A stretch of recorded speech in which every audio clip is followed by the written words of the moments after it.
ధన్యమైంది మహర్షి. మహాముని, ఏ పని మీద వచ్చారో సెలవిస్తే దాన్ని క్షణాలలో నెరవేర్చి మీ అనుగ్రహం పొందుతాను. మీ కోరికేమిటో సెలవీయండి స్వామి. మహారాజా, రఘువంశంలో జన్మించిన నీవు ఆడిన మాటను తప్పవని నీ సహాయం ఆర్థించడానికి వచ్చాను. మీ కోరిక ఏదైనా సరే నిస్సంకోచంగా చెప్పండి. లోక కళ్యాణార్థమై నేను చేస్తున్న ప్రతి ఒక్క యాగానికి రాక్షసులు విఘ్నం కలిగిస్తున్నారు మహారాజా. మేము యజ్ఞం మొదలు పెట్టగానే రాక్షసులు రక్త మాంసాలు ఎముకలు వర్షింపజేస్తున్నారు. రాక్షసులను సంహరించడానికి రాముణ్ణి నాతో పంపు మహారాజా. ఏమన్నారు? రాముడినా? అతనింకా పసిబాలుడే. అతను ఆ రాక్షసుల్ని ఎలా చంపగలడు? యుద్ధ విద్యలో పరిపూర్ణుడు కాడు, అనుభవం లేదు. కావాలంటే నేనే స్వయంగా నా సేనలతో వచ్చి వాళ్ళనంతం చేస్తాను. మహర్షి, నా రాముణ్ణి మాత్రం వదిలేయండి. దశరథ, నీ ఉపన్యాసాలు కట్టిపెట్టు. నేను అడిగింది రాముణ్ణి పంపమనేగా. నువ్వు ఆడిన మాట తప్పావు. సూర్యవంశంలో పుట్టిన వారెవరు ఆడిన మాట తప్పరని నేనిక్కడికి వచ్చాను. శాంతించండి మహర్షి విశ్వామిత్ర. దశరథ మహారాజు పరిపాలనలో ఎన్నటికీ తప్పనేదే జరగదు. శాంతించండి. మహారాజా, రాముని గురించి మీకు తెలియదు. అయితే మాకు విశ్వామిత్రుల వారికి బాగా తెలుసు. రాముడు ఎంతో పరాక్రమవంతుడు. దేన్నైనా సరే ఎదుర్కొనే శక్తి సామర్థ్యాలు కలవాడు. విశ్వామిత్రులకి అస్త్ర విద్య అంతా స్వాధీనంలో ఉంది. ఆయనతో మీరు రాముని ధైర్యంగా పంపవచ్చు. చింతించకండి. మీరు ఇచ్చిన మాట నిలబెట్టుకోండి. తక్షణమే రాముని పంపండి. అప్పుడే లోకానికి అతని గురించి తెలుస్తుంది. మహాముని, నేను రాముణ్ణి మీతో పంపించడానికి సంతోషంగా అంగీకరిస్తున్నాను. కృతజ్ఞతలు మహారాజా. నీ నిర్ణయానికి చాలా సంతోషం. అయితే ఏమిటి? నిస్సంకోచంగా నీ మనసులోని మాట చెప్పు. రాముడు లక్ష్మణ్ణి విడిచి ఒక్క క్షణం కూడా ఉండలేడు. అందుకని లక్ష్మణ్ణి కూడా తోడు తీసుకుని వెళ్ళండి.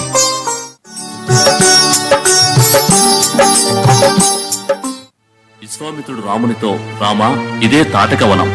ఒకనాడు ఈ ప్రాంతం జనసందోహంతో కనుల పండుగగా ఉండేది.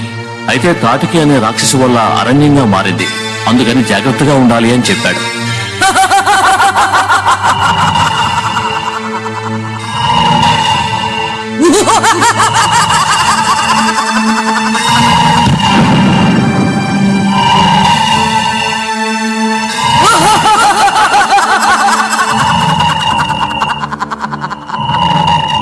విశ్వామిత్రుడు వింటికి బాణం సంధించి తాటకిని సంహరించమని రామునితో చెప్పాడు. రాముడు సంకోచించగా విశ్వామిత్రుడు, సంకోచించకు, వెంటనే దాన్ని సంహరించు అని చెప్పాడు. అప్పుడు రామలక్ష్మణులిద్దరూ వింటికి బాణం సంధించి తాటకిని సంహరించారు.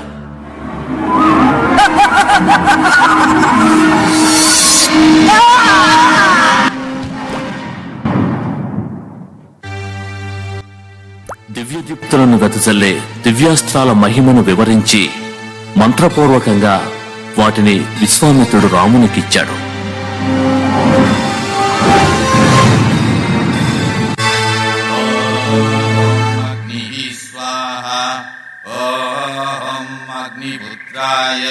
విశ్వామిత్రుడు మరికొందరు ఋషులు యజ్ఞం చేస్తుండగా తాటకి కొడుకు సుబాహుడు, మారీచుడు యజ్ఞాన్ని పాడు చేయాలని ఆకాశం నుంచి యజ్ఞకుండంలోకి ఎముకలు రక్తమాంసాలను కురిపించి వికటాటహాసం చేయసాగారు.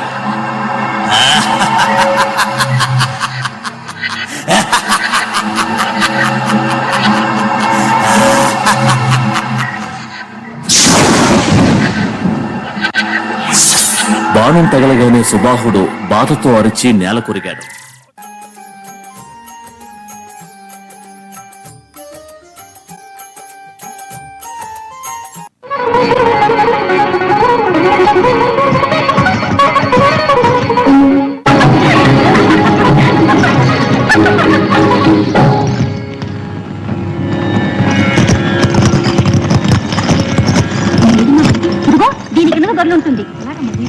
చేస్తుంటుంది తీసుకుడవే వేయండి. నువ్వు పోయవమ్మా, చూద్దాం. మహాబలవంతురాలు బయలుదేరింది.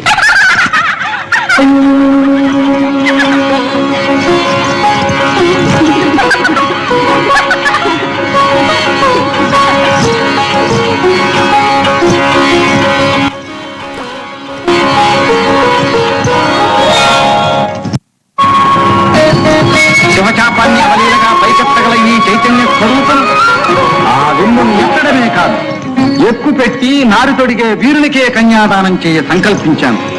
ఇది దేశ దేశాల ప్రకటన చేయించ నిశ్చయించాను. శుభమస్తు. సంకల్ప సిద్ధిరస్తు.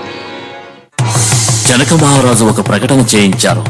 తమ వద్దనున్న శివధనుస్సును విరిచిన వారికి తమ కుమార్తె సీతనిచ్చి వివాహం జరిపిస్తామని. జనక మహారాజు నుంచి ఆహ్వానం వచ్చింది. నేను మిథిలకు ప్రయాణమవుతున్నాను. మీరు కూడా నాతో వస్తే అక్కడున్న శివధనస్సును గురించి మీరు తెలుసుకొనవచ్చును. బయలుదేరండి.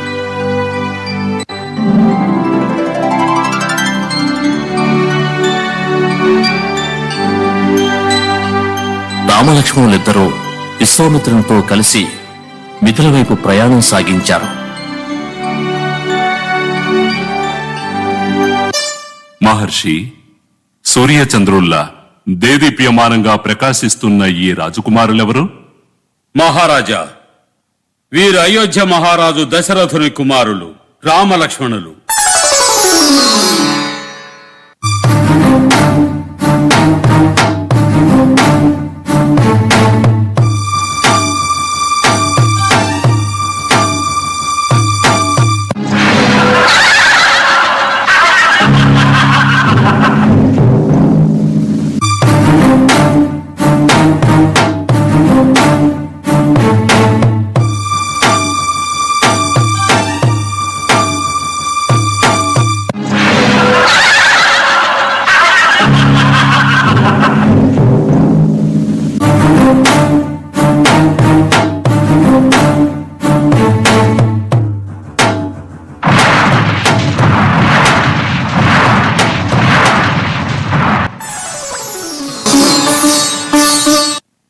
కుమార్తె మరియు ఆయన సోదరుడైన కుశధ్వజుని కుమార్తెలకు దశరథ మహారాజు 4 కుమారులతో వివాహం జరిగింది.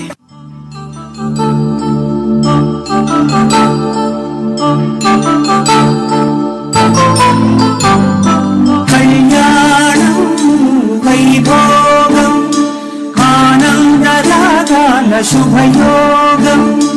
కళ్యాణం వైభోగం ఆనందరాగాల శుభయోగం. రఘువంశ రామయ్య సుగుణాల సీతమ్మ వరమాల కైవీచు సమయాన శివధనువు విరిచాకె వధువు మది గెలిచాకె మోగింది కళ్యాణ శుభవీణ.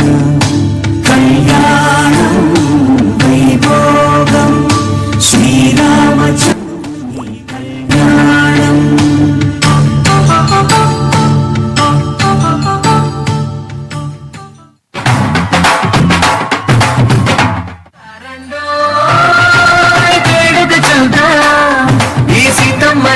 రామయ్యని ఒకటిగా చేసేద్దాం, ఆడేద్దాం పాడేద్దాం నవ్వేద్దాం నవ్వేద్దాం. బాలకాండతో ప్రారంభమైన రామకథ భారతదేశానికే కాదు ప్రపంచమంతటికీ చేరింది. రామాయణం మనకు ప్రేమ, దయ, నిజ, గౌరవం వంటి మంచి విలువలను నేర్పుతుంది. సర్వే జన సుఖినో భవంతు.